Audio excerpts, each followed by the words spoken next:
ഇവിടെ എന്തിനു വന്നു? എന്റെ രവിയെ കാണാൻ. വീട്ടിൽ വന്ന് കാണുമ്പോൾ അത്ര ശരിയല്ലല്ലോ. രവി ഇവിടെ ഉണ്ടാവുമെന്ന് എനിക്കറിയാമായിരുന്നു. നിന്റെ മുഖം കാണുന്നത് എനിക്കിഷ്ടമല്ല, നിന്നോട് സംസാരിക്കുന്നത് എനിക്കിഷ്ടമല്ല. എന്നാൽ ഞാൻ ഇഷ്ടപ്പെടുന്നു. അതുകൊണ്ടാണ് നിങ്ങളെ കാണാൻ വന്നത്. നിങ്ങളുടെ അച്ഛൻ വലിയ സ്ഥലത്ത് വിവാഹം ആലോചിച്ചിരിക്കുന്നത് ഞാൻ കേട്ടു. അത് വേണ്ടെന്ന് പറയാനൊന്നല്ല ഞാനിവിടെ വന്നത്. എന്നാൽ ഞാൻ വന്ന കാര്യം വേറെ. എന്താണ്? ജീവിതത്തിൽ സ്നേഹം, വിവാഹം, സുരക്ഷിതത്വം ഇതൊക്കെ നിങ്ങളെപ്പോലുള്ള പണക്കാർക്ക് മാത്രമാണ്. പാവങ്ങൾക്ക് അതിന് അർഹതയില്ല. നിങ്ങളിൽ നിന്ന് ഞാൻ ആഗ്രഹിക്കുന്നത് ഒരേ ഒരു കാര്യമാണ്. അതെ, ഞാൻ നിങ്ങളെ സ്നേഹിച്ചത് തെറ്റായിപ്പോയി. നിങ്ങളെ എത്ര മറക്കാൻ ശ്രമിച്ചാലും കഴിയുന്നില്ല. പക്ഷെ ഒരു ദിവസമെങ്കിലും നിങ്ങൾ എന്റേതും ഞാൻ നിങ്ങളുടേതുമായി കഴിയണം. ഈ ഒരു ആഗ്രഹം മാത്രമേ ജീവിതത്തിൽ എനിക്കുള്ളൂ. ഞാൻ നിങ്ങളെ അത്രയ്ക്ക് സ്നേഹിച്ചു പോയി. പ്ലീസ്.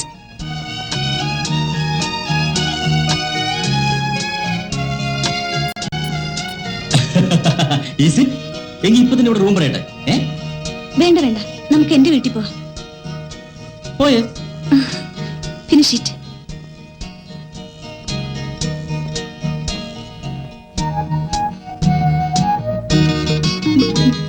ഇതാ കുടിക്കൂ.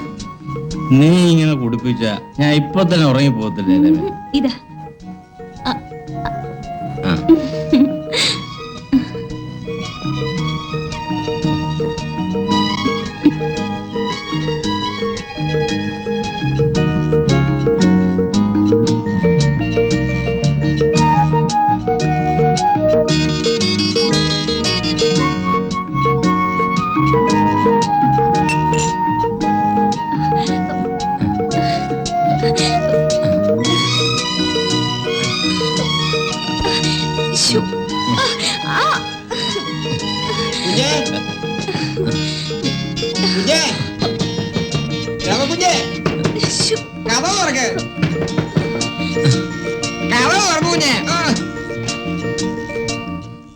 എന്താ എന്താ വലിപ്പിള്ള? ഇതുവരെ നാട്ടിൽ പോയില്ലേ? എങ്ങനെ പോകാനാ? ഉള്ളത് ഒരു ബസ്, അത് നിർത്താതെ പോയി. ഇനി നാളെ രാവിലെ പോകാൻ പറ്റൂ. അത് എന്റെ അടുത്തൊരു സ്നേഹിതനാ. എന്നെ കാണാൻ വന്നതാ. അതെയോ? ആ, പോട്ടെ പോട്ടെ പോട്ടെ. വല്ലാണ്ട് വിശക്കുന്നു. ഇനി നാളെ രാവിലെ നാട്ടിൽ പോവാ. ഇനി 2 ദിവസം കഴിഞ്ഞ് കുഞ്ഞിന്റെ വല്ലതും കിട്ടത്തുള്ളൂ. വല്ലാണ്ട് വിശക്കുന്നു. വല്ലതും താകും. പോയി കൈ കഴുകിട്ട് വാ. കഴിയണോ?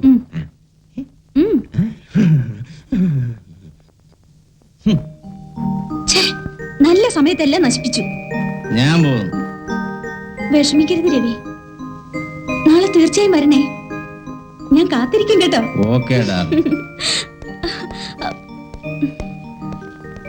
തീർച്ചയായും വരണേ.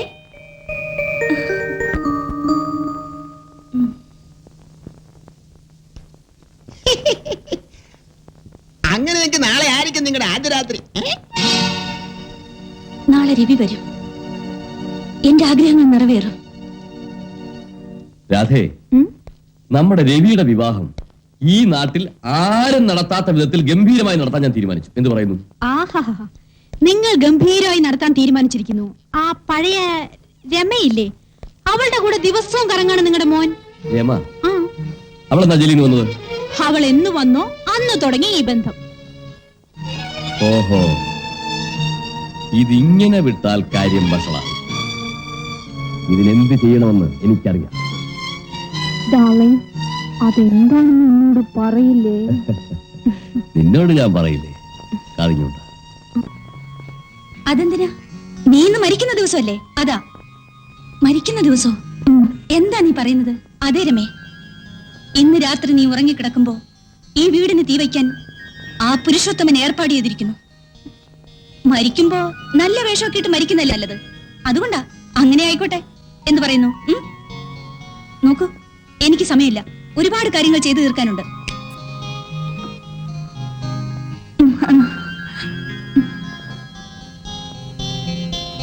ഇത് സ്ലീപ്പിംഗ് പിൽസ്. ഇത് നല്ലവണ്ണം പൊടിച്ച് അല്പം മദ്യത്തിലിട്ട് രവിക്ക് കൊടുക്കണം. നിന്റെ ഫസ്റ്റ് നൈറ്റ് നന്നായിരിക്കും. മകന്റെ ആഗ്രഹം ഫസ്റ്റ് നൈറ്റ്, അച്ഛന്റെ ആഗ്രഹം വീടിന് തീവയ്ക്കൽ, രണ്ടുപേരുടെ ആഗ്രഹം ഫിനിഷ്.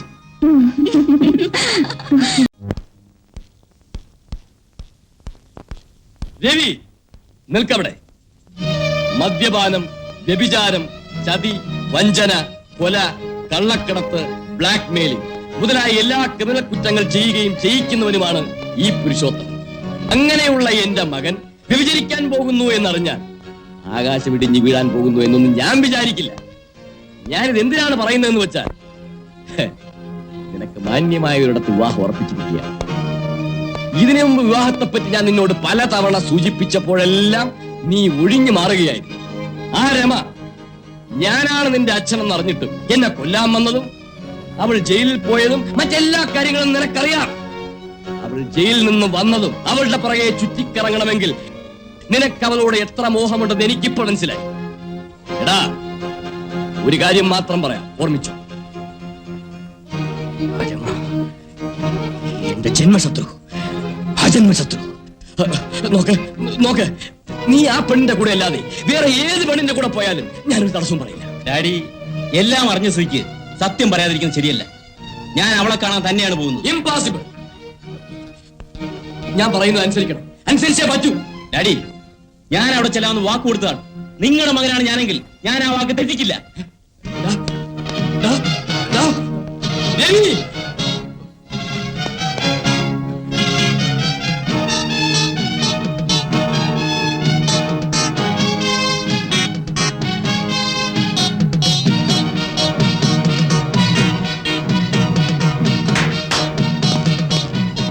പുലരുന്നതിന് മുമ്പ് ആ രമി അവളുടെ കുടിലും ഭസ്മമായി മാറിയിരിക്കണം. ആ ഒരു കാര്യം, തീ വയ്ക്കുന്നതിന് മുമ്പ് അവൾ ഒറ്റയ്ക്കാണെന്ന് ബോധ്യം വന്നിട്ട് തീ വയ്ക്കാവൂ. മനസ്സിലായല്ലോ? വയ്ക്കണോ? ഓക്കെ.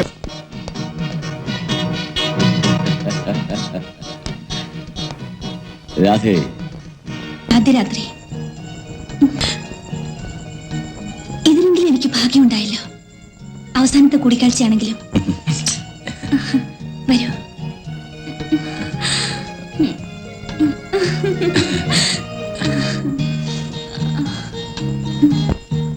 നീ വിചാരിക്കുന്ന പോലെ ഇത് നമ്മുടെ അവസാന രാത്രിയല്ല. ഞാൻ വേറെ വിവാഹം കഴിച്ചാലും ഇടയ്ക്ക് നിന്നെ ഒന്ന് കാണും. ഞാനിതാ വരുന്നു.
തുറക്കടി.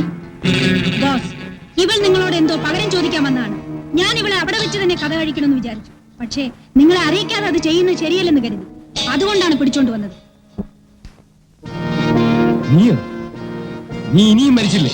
മരിച്ചത് ഞാനല്ലടാ, നിന്റെ ഒരേ ഒരു മകൻ. നിന്റെ ചതി കൊണ്ട് നിന്റെ മകന്റെ മരണം എന്റെ വീട്ടിൽ നടക്കാൻ വിധിയുള്ളപ്പോൾ അതിനെ മാറ്റാൻ ആരെ കൊണ്ട് സാധ്യമല്ല. നിന്റെ മകനെ ചുട്ടരിച്ച തീയിൽ നിന്നാണ് ഞാനിത് കത്തിച്ചോണ്ട് വന്നത്, നിന്നെ ചൂടാൻ.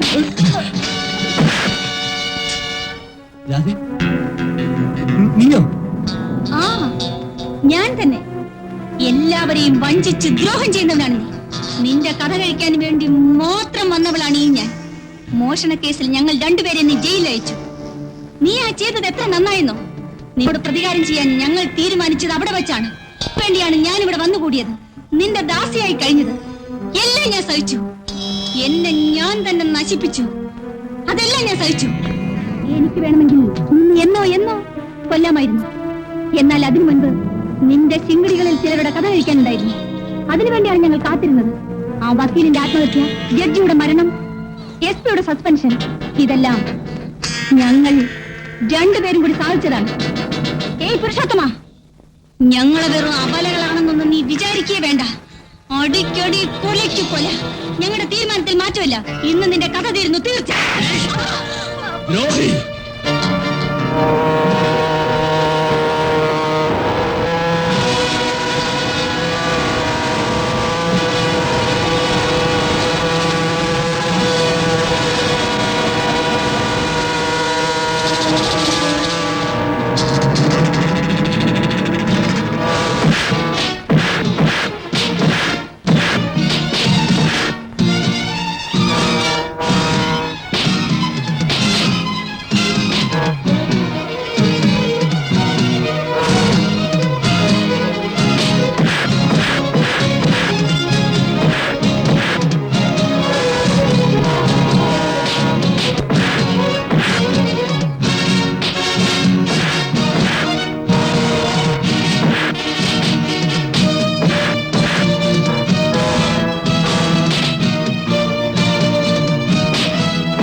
കൊള്ളുന്നല്ലേ?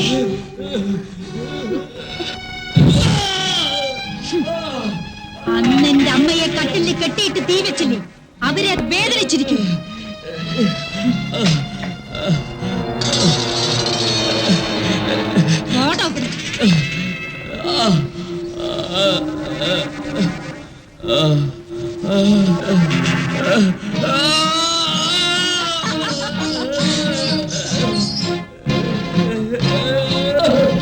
എന്റെ അമ്മയെ നീ ഇതുപോലെ കെട്ടി തൂക്കിയതല്ലേ? അതിന്റെ വേദന ഇപ്പൊ നിനക്ക് മനസ്സിലായോ?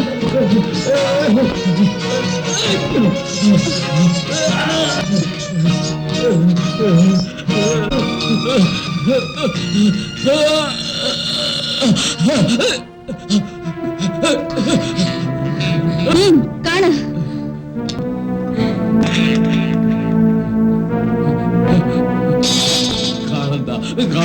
കാണണ്ട. No! Stop it!